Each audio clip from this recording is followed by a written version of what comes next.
ముందు కాదు తర్వాత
సంఘాలు మొన్న ఢిల్లీలో కూర్చొని అదేవిధంగా ఇంకోసారి కలకత్తా అమరవీరులకు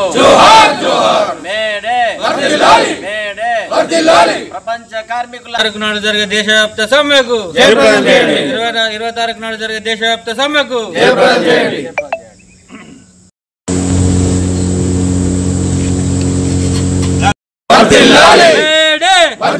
ప్రపంచ కార్మికులారా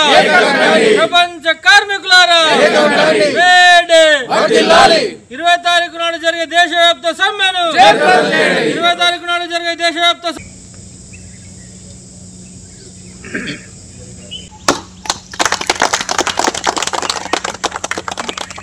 అధికారం ఉంటుంది, అన్ని రకాలుగా ఉంటాయి. అంటే పర్మనెంట్ కార్మికులు ఉండకుండా వాళ్ళు ఇప్పుడు కాంట్రాక్ట్ కార్మికులు ఉన్నారు.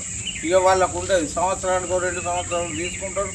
ఆయన పర్మనెంట్ కార్మికుడు అయిపోతాడు అనగానే వాళ్ళు ఆయన వ్యతిరేకంగానే రేపు 20వ తారీఖు నాడు పెద్ద ఎత్తున ఆందోళన మాకు 8 గంటల పనిదినం కావాలి అని ఆనాడు పోరాట కార్యక్రమం చేపట్టి మార్క్స్ రాసిండు. ఈ పెట్టుబడిదారుల వ్యవస్థలో కార్మిక వర్గానికి చాలా అన్యాయం జరుగుతూ ఉన్నది అని ఆయన రచించిన దాంట్లో ఆర్థిక శాస్త్రం కానీ వేరే దాంట్లో కానీ రాసిండు.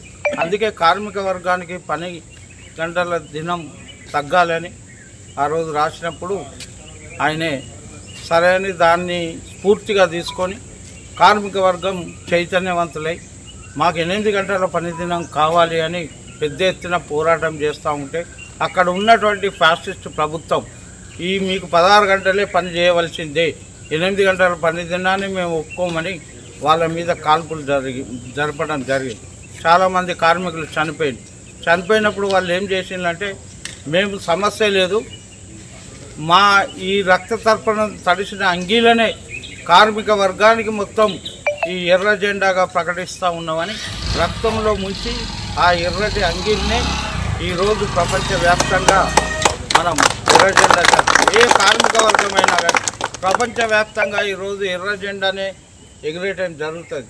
వాళ్ళ పార్టీ జెండాలు ఉండని, జాతీయ జెండా ఏదైనా ఉండని, కానీ ఈరోజు ప్రపంచవ్యాప్తంగా వాళ్ళ ప్రాణాలకు వాళ్ళు అర్పించిన కనుక వాళ్ళ రక్తంతో తడిసిన జెండాని ఎగిరేస్తూ ఉన్నారు కనుక ఈరోజు ఎర్ర జెండానే ప్రపంచవ్యాప్తంగా మనం ఎగిరేయటం జరుగుతూ ఉన్నది. దీంట్లో ముఖ్యంగా ఎందుకంటే ఈ మధ్యకాలంలో మన ఈ కేంద్ర ప్రభుత్వం ఒక చట్టాన్ని తీసుకొస్తూ ఉన్నది. ఏం చేయాలంటే కార్మిక వర్గానికి ఎలాంటి హక్కులు లేకుండా 44 చట్టాలను మనం సాధించుకున్నాం. ఎన్నో పోరాటాలు చేసి ఎన్నో అవి చేసి 44 కార్మిక చట్టాలను మనం పోరాటాలు చేసి మన హక్కుల కోసం మనల్ని మేనేజ్మెంట్ కానీ ఎవరు కానీ ఏది చేయకుండా చాలా హక్కులు సాధించుకున్నాం. అలాంటి హక్కుల్ని కేంద్ర ప్రభుత్వం బీజేపీ ప్రభుత్వం తుంగలో దొక్కి 4 వాటిగా చట్టాలుగా తీసుకురావడం జరుగుతూ ఉన్నది. ఆ 4 చట్టాల వలన కార్మిక వర్గానికి ప్రమాదమైనటువంటి పరిస్థితులు ఉన్నాయి.